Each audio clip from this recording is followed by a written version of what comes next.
Getting poisoned in Japan is one of the worst feelings in the world. You feel like you want to throw up, but you also don't because you don't want to be seen as a freak in a foreign country. Oh, and you definitely don't want to get arrested. But you know what makes that feeling worse is when your flight back is literally 10 hours away. Now, what could have caused me to get poisoned? Well, the main culprit is my brother, and here's how that went down. First, I guess we gotta start with the disastrous ending to our Japan trip. My brother and I were packing our things last minute because we aren't that responsible. We somehow made it to Japan, and we will somehow make it out. We finished packing and went to sleep. When I woke up, I used my treasure trove, the bidet, one last time. And just as I was finished, I heard a loud knocking on the door. Like, bang, bang, bang, bang. Newsflash, Typhoon has just cancelled our flight, and now we don't have a place to stay since we only booked a hotel for like 13 nights. So we were going to be imminently kicked out of our hotel room and become freeloaders in the lobby. Thankfully, we managed to negotiate for a new room, so we just had to wait a bit in the lobby. I wasn't too stressed about it. Actually, I was more overjoyed than I should have been. In my mind, I was like, hell yeah, another day in Japan. So we moved into a new room and the washroom smelled a bit funky, but desperate times comes with desperate measures. Now you would think that during a typhoon, no sane person would dare go outside. You're underestimating me. I gathered my cronies, my brother, and we headed straight to Akihabara, home to anime things. We went the day before, but we got humbled by the crane games. I don't know how Sea-Dog does it, but those crane games are rigged. I probably spent more than $50, and the most I got was a Kirby keychain and some anime keychain. Do you know the saying? The only time you truly lose is when you give up? Well, me neither. Yeah, we lost the remainder of our coins. Just don't gamble. Unless... a few Pokemon packs later, and we're back, baby! Anyways, we just made it to a conveyor belt sushi place after I got a Danger in My Heart figure, and we were ready to feast and gamble. We ate a bunch of sushi and topped it off with a nice volcano parfait. The final bill was around 4,000 yen. We were living life. Once we finished up, we headed back to our hotel in the heavy rain. No need for an umbrella because we just roll like that. We stopped by the convenience store because we needed some snacks. My brother got some fruit alcohol and I got the best drink around, Pocari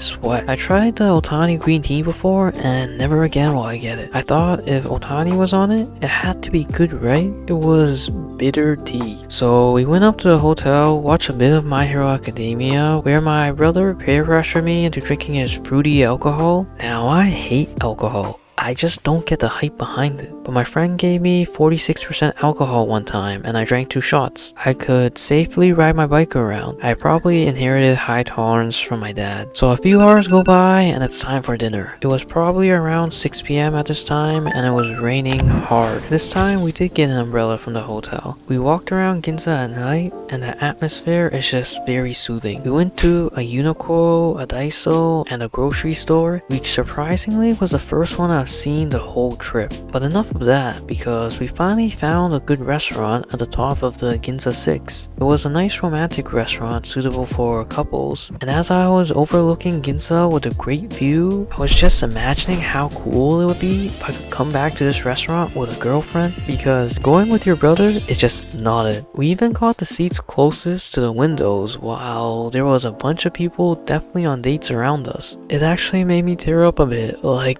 why? Thankfully, the food came. It was a nice udon place, soup was good, noodles were good, but you know, this place specifically had something I wanted to try. Something you could never get back in Canada. Horse meat. I just wanted to try it once, but the place we went to only had raw horse meat. So like, what could you do?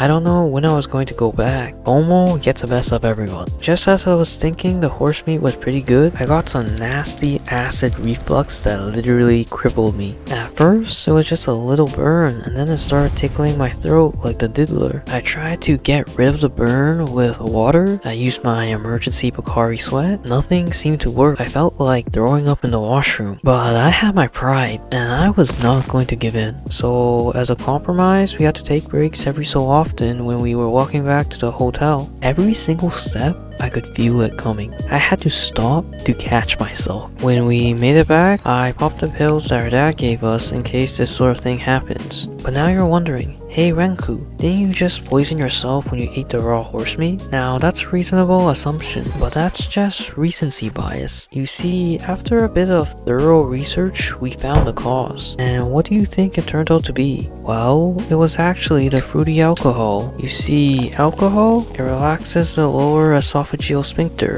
increases stomach acid production, and irritates the esophageal lining. Even small amounts can trigger reflux in sensitive people. With raw horse meat, acid reflux is unlikely, but it can give you parasites if not treated properly. Now my flight back was going to be a little bumpy, but nothing pills can't solve. I'm just joking, I don't condone drug use. Don't do drugs. Anyways, if you liked the video, hit like and subscribe so it gets into the algorithm, and hope you have a nice day.